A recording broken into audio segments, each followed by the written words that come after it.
RGR மாமா, steel K Ramesh மாமா, low மாமா,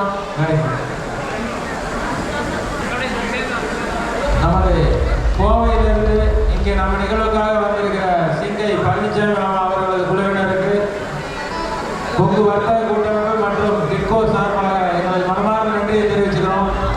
அவங்களுக்கு இப்போ மரியாதை